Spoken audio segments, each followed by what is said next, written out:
Hello दोस्तों, कैसे हो आप। मेरा नाम है Ashish and I welcome you all to job updates and CFCS. आज की हमारी वीडियो बच्चे जॉब अपडेट को लेकर है और ये जॉब अपडेट आई है स्टेट बैंक ऑफ इंडिया की तरफ से, जहां पे उन्होंने पीओ की रिक्रूटमेंट के लिए एप्लीकेशन मांगे हैं। तो जब आप इनकी साइट विजिट करोगे तो आप इनका कंप्लीट डिस्क्रिप्टिव वे में इन जो प्रोसीजर है वो आप देख पाओगे। तो जैसा कि आप अपने स्क्रीन पे देख सकते हो, इन्होंने दे रखा है SBI state bank of India recruitment of probationary officer. Okay, अगर हम लोग एडवर्टीजमेंट नंबर की बात करें तो वो है CRPD/PO/2021//18। ओके, तो इसे मैं एक काम करता हूँ, इसे मैं और जूम कर देता हूँ ताकि ये आपको क्लियरली विजिबल हो। ओके, तो अगर हम लोग इसकी एप्लीकेशन की स्टार्टिंग डेट की बात करें तो इन्होंने दे रखा है कि जैसा आप स्क्रीन पे देख सकते हो, the tentative schedule of events is as follows. Activity online registration including editing या modification of application by candidate 5/10/2021 to 25/10/2021। It means कि आपको 5 अक्टूबर से लेकर 25 अक्टूबर तक की डेट दी गई है। इट मीन्स कि आप 20 दिन के अंदर आपको फॉर्म भर लेना है। अगर हम लोग एप्लीकेशन फी की बात करें तो वो डेट भी सेम है। अगर हम लोग बात करें इनके प्रिलिमिनरी एग्जामिनेशन की तो इन्होंने दे रखा है download of preliminary examination call letter first या सेकेंड वीक नवंबर 2021 ऑनवर्ड्स। अगर हम लोग बात करें ऑनलाइन प्रिलिमिनरी एग्जामिनेशन की तो यह आपके नवंबर या फिर दिसंबर स्टार्टिंग में एक्सपेक्टेड है 2021 में। अगर हम लोग बात करें रिजल्ट की प्रिलिमिनरी एग्जामिनेशन की तो इन्होंने दे रखा है दिसंबर 21। इट मीन्स कि आपका विद इन अ मंथ आपका एग्जाम और उसका रिजल्ट डिक्लेरेशन सारा कुछ हो जाएगा। इसी तरह अगर हम लोग बात करें फेज 2 के पेपर की, जो कि आपका मेंस पेपर होना है, तो इन्होंने दे रखा है ऑनलाइन मेन एग्जामिनेशन दिसंबर 21 में एक्सपेक्टेड है। और अगर हम लोग उसके रिजल्ट डिक्लेरेशन की बात करें तो वो जनवरी 2022 में। इट मीन्स कि ये भी आपका विद इन अ मंथ आपका एग्जाम और उसका रिजल्ट डिक्लेरेशन हो जाएगा। अगर हम लोग बात करें फेज 3 जो कि कॉल लेटर की, तो इन्होंने दे रखा है फर्स्ट या second week of February 2022 onwards. ठीक है, इट मीन्स 2000 फरवरी 2022 में आपका एक्सपेक्टेड है कि आपका फेज 3 का पेपर हो जाएगा।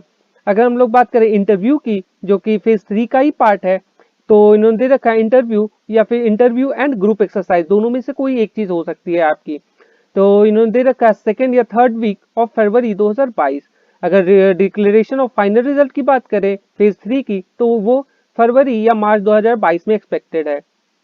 ओके, तो अगर आप इन यहाँ पे जैसा आप अपनी स्क्रीन पे देख सकते हो, अगर हम लोग टोटल नंबर ऑफ वैकेंसीज की बात करें तो इन्होंने दे रखा है रेगुलर वैकेंसी के लिए 300 एसटी, 300 एससी, एसटी से 150, ओबीसी से 540। इसी तरह बाकी सबसे को टोटल मिलाकर ये 2000 एप्लीकेशन इन्होंने मांगे हैं रेगुलर वैकेंसी के लिए। अगर किसी कैंडिडेट का बैकलॉग है तो उनके लिए जो टोटल सीट रखी गई है वो है 56। इट मीन्स की ओवरऑल 2056 टोटल पोस्ट है जिसके लिए इन्होंने एप्लीकेशन मांगे हैं। ओके, तो अगर हम लोग एलिजिबिलिटी क्राइटेरिया की बात करें तो इन्होंने दे रखा है graduation in any discipline from recognised university और any equivalent qualification recognised as such by central government. It means कि आपका ग्रेजुएशन कंप्लीट होना चाहिए।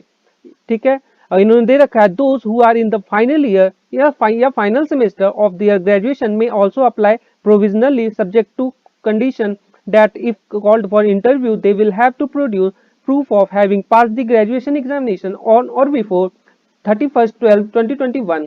इट मीन्स कि फाइनल ईयर वाले भी एलिजिबल हैं, या फिर अगर आप लास्ट सेमेस्टर में हो, अपने 8th सेमेस्टर में हो, तो फिर आपको 31 दिसंबर 2021 तक आपकी डिग्री कंप्लीट हो जानी चाहिए और आपको प्रोविजनल डिग्री आपके हाथ में होनी चाहिए।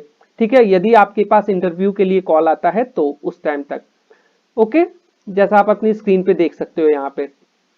ओके, तो अगर हम लोग इसकी और डिटेल्स में बात करें थोड़ी सी, तो अगर हम लोग एज लिमिट की बात करें तो इन्होंने दे रखा है not below 21 years and not above 30 years. It means कि कैंडिडेट की एज 21 साल से लेकर 30 साल के बीच होनी चाहिए।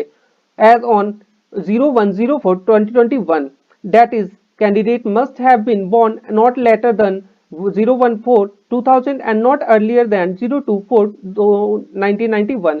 इट मीन्स कि 1 अप्रैल 2021 के बाद की आपकी बर्थ डेट नहीं होनी चाहिए और 2 अप्रैल 1991 के पहले की बर्थ डेट नहीं होनी चाहिए।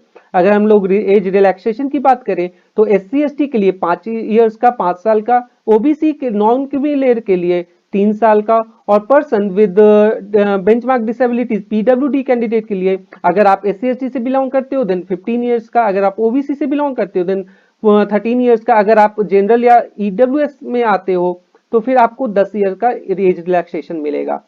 ओके ओके तो यहाँ पे अगर हम लोग पेपर पैटर्न की बात करें बच्चे तो इन्होंने दे रखा है, जब जैसा कि आप अपनी स्क्रीन पे देख सकते हो जो इनका सिलेक्शन प्रोसीजर है इन्होंने दे रखा है।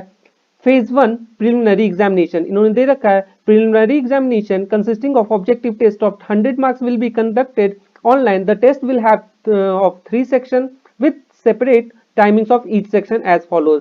इट मींस कि आपका 100 मार्क्स का पेपर होगा और जो कि 3 सेक्शन में डिवाइडेड होगा। ठीक है, अगर हम लोग इसके और डिटेल की बात करें तो इन्होंने दे रखा है प्रिलिमिनरी एग्जामिनेशन के लिए आपके 3 सेक्शन रहेंगे। कौन से? तो इंग्लिश लैंग्वेज का रहेगा, then quantitative aptitude, then reasoning ability.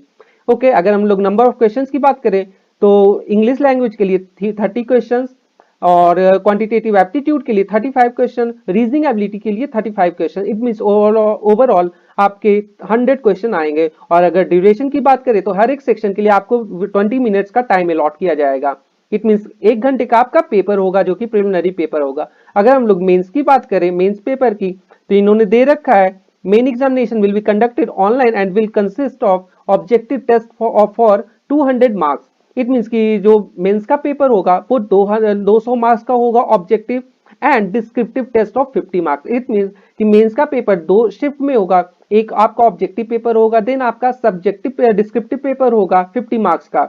और डिस्क्रिप्टिव पेपर कैसा होना है उन्होंने दे रखा है। The descriptive test will be administered immediately after conclusion of objective test and candidates will have to type their descriptive test answer on the computer।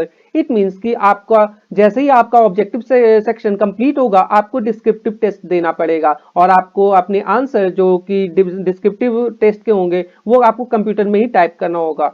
और हम लोग अगर मेंस एग्जामिनेशन के सिलेक्शन के लिए के क्राइटेरिया की बात करें तो इन्होंने दे रखा है कि जितने आपके प्रिलिमिनरी एग्जामिनेशन में सिलेक्ट होंगे और जितनी वैकेंसीज है उससे 10 गुना ज्यादा कैंडिडेट ये मेंस के पेपर के लिए बुलाएंगे। ओके, तो यहाँ पे अगर हम लोग मेंस के पेपर पैटर्न की बात करें तो इन्होंने दे रखा है रीजनिंग, इसमें आपको 4 सेक्शन होंगे जिसमें रीजनिंग एंड कंप्यूटर एप्टीट्यूड के 45 क्वेश्चन, आपका टाइम अलॉट रहेगा 60 मिनट।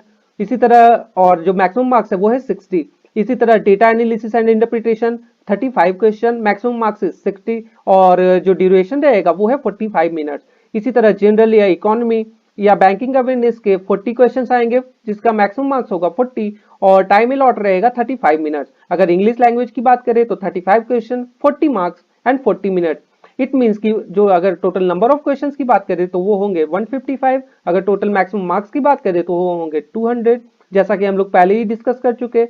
और अगर टोटल ड्यूरेशन की बात करें तो वो आपको 3 घंटे का टाइम अलॉट किया जाएगा।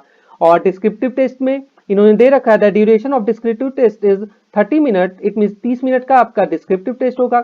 It will be test of English language, it means letter writing and essay with 2 questions for total 50 marks. It means कि इंग्लिश लैंग्वेज का होगा जिसमें लेटर राइटिंग एंड एसे होगा और आपको उसके साथ 2 क्वेश्चन रहेंगे जो कि 50 मार्क्स का होगा।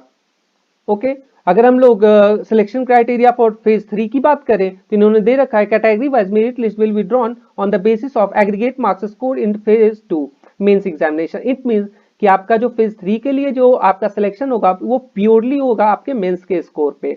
Okay, there will be no sectional cut off candidates numbering up to 3 times approx of the category wise vacancies will be shortlisted for phase 3 from the top of the category wise merit list subjected to candidate scoring the minimum aggregate qualifying score as decided by the bank। it means कि आपका कोई sectional cut of नहीं रहेगा और जितने mains में qualified होंगे, जितने मेंस क्लियर करेंगे वो नंबर जो है वो इक्वल होगा टोटल नंबर ऑफ वैकेंसी के 3 टाइम्स के। इट मीन जितनी आपकी पोस्ट है उससे 3 गुना ज्यादा कैंडिडेट आपके फेज 3 के लिए कॉल किए जाएंगे। ओके, और उसके बाद जो फाइनल सिलेक्शन होगा बच्चे, इन्होंने दे रखा है the candidate will have to qualify both in phase 2 and phase 3 separately. It means कि आपका आपका फेज 2 इट मीन मेंस का पेपर और फेज 3 है वो भी आपको हर एक फेज जो है क्लियर करना पड़ेगा। ओके अगर हम लोग रिजल्ट पब्लिकेशन की बात करें तो इन्होंने दे रखा है results of public preliminary examination, main examination and the final result will be made available on the bank website.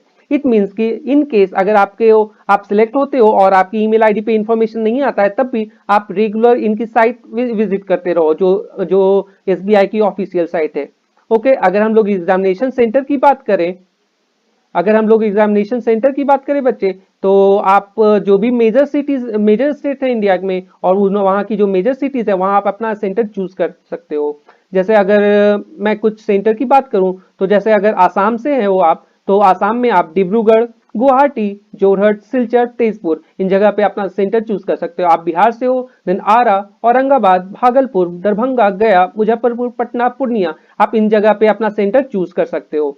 इसी तरह अगर आप गुजरात से हो देन अहमदाबाद, गांधीनगर, आनंद, हिम्मतनगर, जामनगर, मेहसाना, राजकोट, सूरत, बड़ोदरा इन सब जगह पे आप अपना सिलेक्टर चूज कर सकते हो।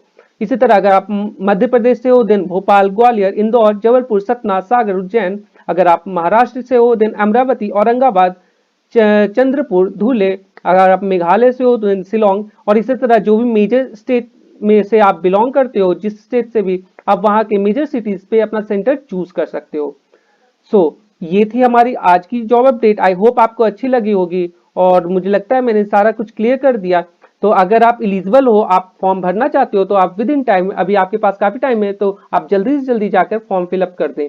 ओके आप प्लीज बताना आपको ये वीडियो कैसी लगी। आपको इसी तरह की सारी जॉब अपडेट आपको इसी चैनल पे मिलती रहेंगी।